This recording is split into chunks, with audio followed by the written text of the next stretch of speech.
안녕하세요, 다올드입니다. 파이 이야기 하기 전에 코인 시장 내용 살펴보도록 하겠습니다.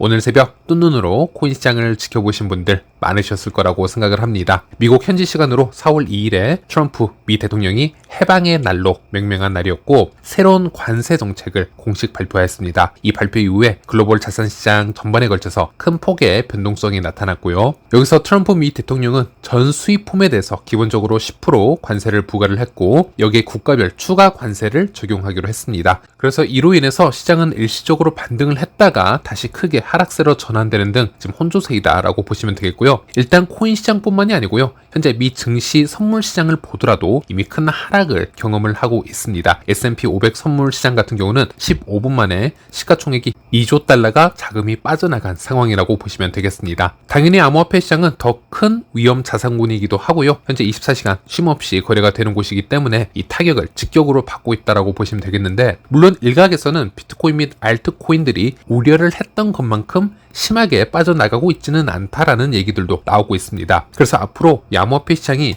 이 이슈에 대해서 어떻게 반응할지는 좀 더 지켜봐야겠지만 현재 대부분의 미디어나 전문 분석 내용을 종합을 해보면요. 두 가지 시나리오가 공존을 하고 있는데 첫 번째로는 각국이 미국의 관세 인상에 대응을 해서 보복 관세를 시행을 할 경우에는 미국 내 수입 비용이 급증을 하게 되고 인플레이션 압력이 더 가중될 수 있고요. 이는 곧 미국의 기준금리 인상 논의로 이루어질 수 있습니다. 그렇다면은 비트코인을 포함을 해서 위험 자산 시장 전반에 부담으로 작용을 할 수 있다. 즉 코인 가격이 더 떨어질 수 있다. 이런 분석이 조금 더 지배적이긴 합니다. 전체 미디어의 70에서 80%가 이런 스탠스라고 보시면 되겠고 그리고 두 번째로는 이 와중에도 긍정적 전망이 존재하고는 있습니다. 이 시장이 트럼프 관세 정책에 대한 불확실성을 선반영을 해왔던 만큼 정책의 방향성과 규모가 명확해지면 오히려 시장의 반등의 계기를 찾을 수 있다라는 의견들도 존재하고는 있습니다. 이런 비중은 전체 10에서 20% 정도가 되고 있지만 코인이 반등할 수도 있다. 가격이 오히려 상승할 수도 있다라는 주장도 존재한다라고 보시면 되겠습니다.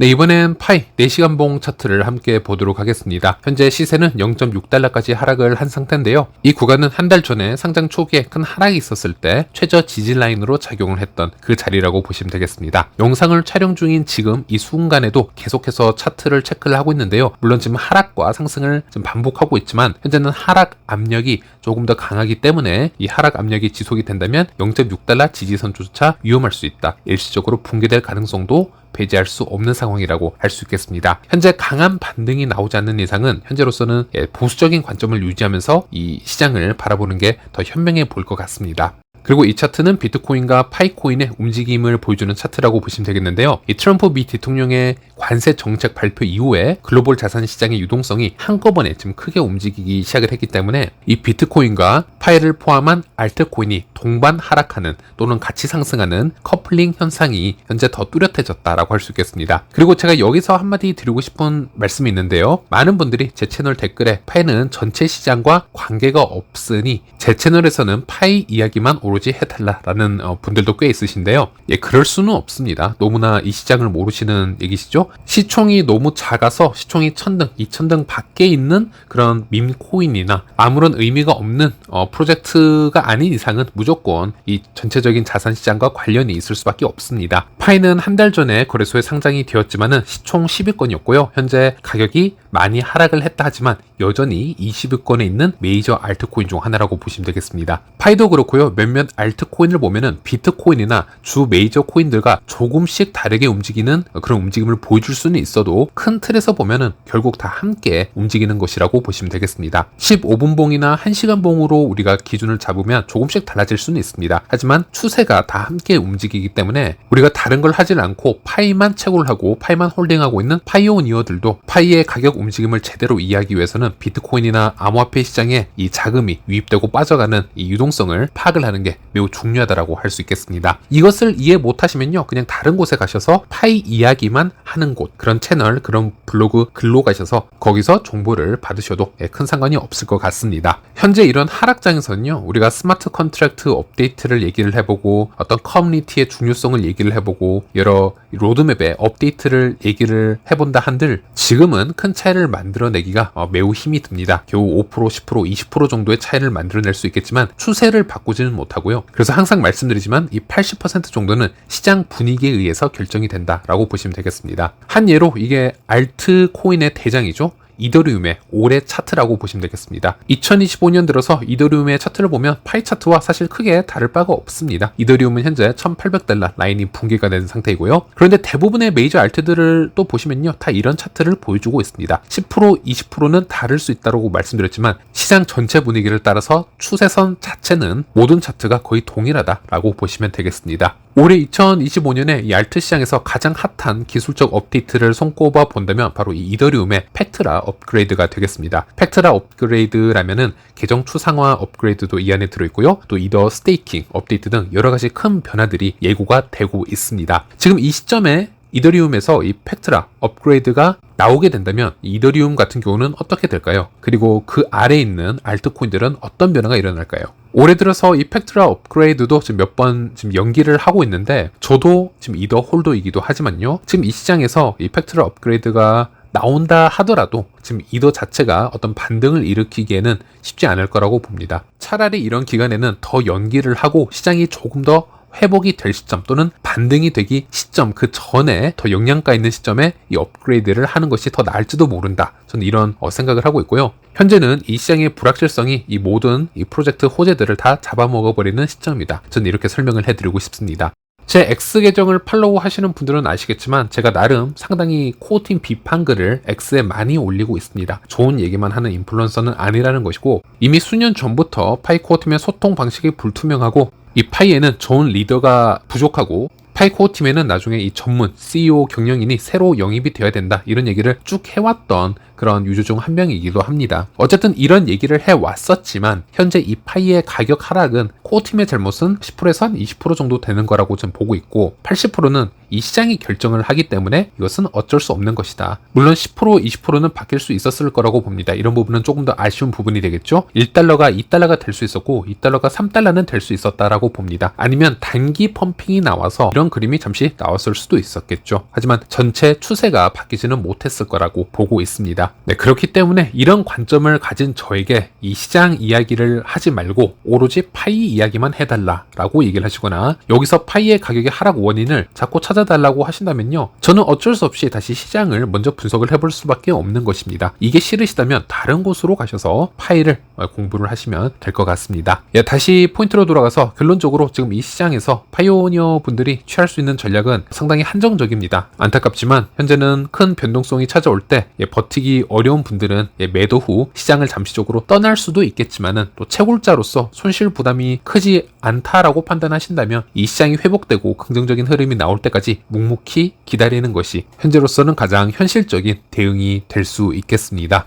네, 그리고 이슈를 잠시 바꿔서요. 어제는 월별 기본 채굴 속도 변화가 있었습니다. 시간당 0.002903 파일을 채굴을 할 수 있게 되었고요. 지난 3월에 비해서 1.18%만 소폭 하락을 하면서 거의 동일한 채굴 속도를 유지한 것을 볼 수 있습니다. 여기에 관해서는 이유를 섣불리 분석하기에 매우 지금 힘든 상태인데요. 지난 3월 달에 이 KYC 마이그레이션 유예 기간이 종료가 되었고 그동안 가채굴되었던 파이 보상 포인트들이 다시 회수가 되었을 것이기 때문에 이에 대해서 4월에 어느 정도 영향을 주었는지를 알 수가 없는 상태고요. 또 하나는 이 거래소 상장이 되고 나서 시장 가격이 나오면서 코어팀이 이 채굴 속도와 유의미한 가치가 책정이 되도록 어느 정도 인위적인 조정을 했을 가능성도 배제할 수는 없습니다. 또 한편으로는 대부분의 인플루언서들과 대화를 해보았을 때 수많은 어닝팀들이 그들에게 존재하는데요. 지난 3월에 비해서는 활성 채굴률이 확연히 낮아졌음을 얘기를 들을 수 있었고 저 또한 이 활성 채굴자 수를 비교를 해보았을 때 지난달 대비 상당히 더 낮아진 것을 확인할 수 있었습니다. 지난 2월, 3월을 보면요. 유예기간 마감일도 함께 있었고요. 또 오픈 네트워크 발표도 함께 있었고 거래소 상장 발표도 있었기 때문에 지난 2월, 3월에는 활성 채굴 인원이 상당히 높았던 시점이었습니다. 하지만 상장 이후에 실망스러운 가격 하락도 이유가 될 수 있고 또 시장 전체적으로 분위기가 침체가 되었기 때문에 그런 부분도 이유가 될 수 있겠고 그리고 일단 이 유예기간 전에 KYC는 통과를 했다라는 안도감에 의해서 다시 비활성 채굴자가 조금씩 증가한 것이 아닌가 이렇게도 우리가 분석을 해볼 수 있겠습니다. 이런 부분들이 4월 채굴 속도 변화에도 영향을 주었을 수 있을 거라고 생각을 합니다.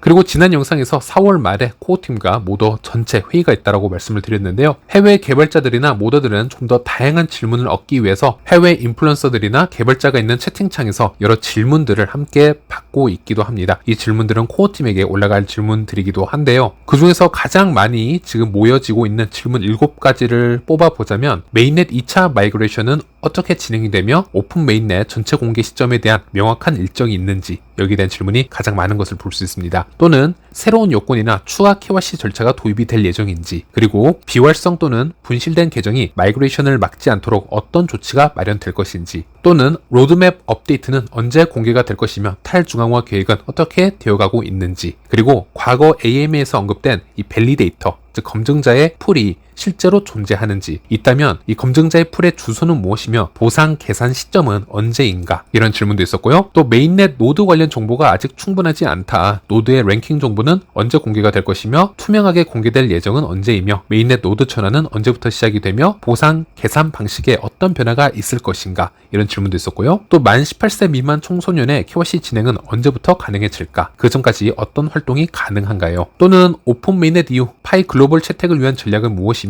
기업들의 파이 결제 도입을 유도하기 위한 방안이 있는지, 이런 질문들이 올라오는 것을 볼 수 있었습니다. 물론 코어팀이 모두 답변을 한다라는 보장이 없겠지만 이번 회의에서 여러 유의미한 답변과 정보들이 나왔으면 하는 바람이 있습니다.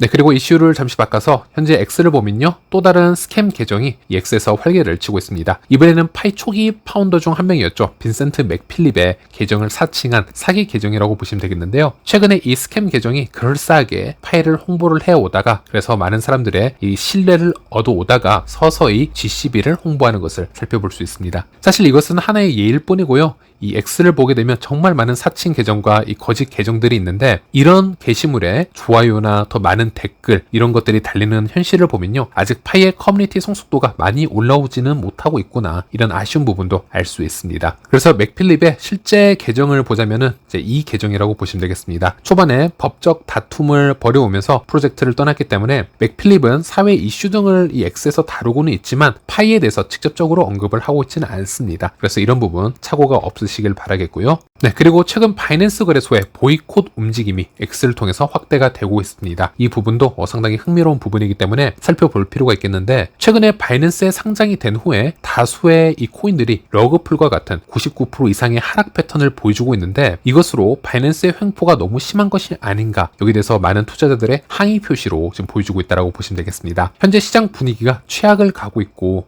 밈코인이나 펀더멘탈이 부족한 코인들이 바이낸스에 상장이 되어가면서 지금 이런 현상이 나온 것인지는 모르겠지만, 지금 차트적으로 보더라도 상식적으로 이해하기 힘든 거의 러그풀로 보이는 사건들이 연속적으로 터져 나오고 있고요. 이것으로 바이낸스 거래소를 신뢰하고 투자를 했던 투자자들의 큰 손해가 지금 계속 나오고 있기 때문에 이 거래소, 바이낸스 자체를 보이콧을 하고 바이낸스에서 회원 탈퇴를 인증하는 상황들이 X에 계속 쏟아져 나오고 있습니다. 그래서 이 부분에 대해서도 좀 더 지켜볼 필요가 있겠고, 모든 것을 바이낸스 거래소 탓으로 돌릴 수만은 없겠지만, 최근에 바이낸스 거래소와 파이의 상장 이슈도 있었던 만큼 지금 이 기간에 바이낸스에 상장되는 것만이 무조건 호재가 아닐 수도 있겠다라고 생각이 드는 건 저만은 아닐 거라고 봅니다.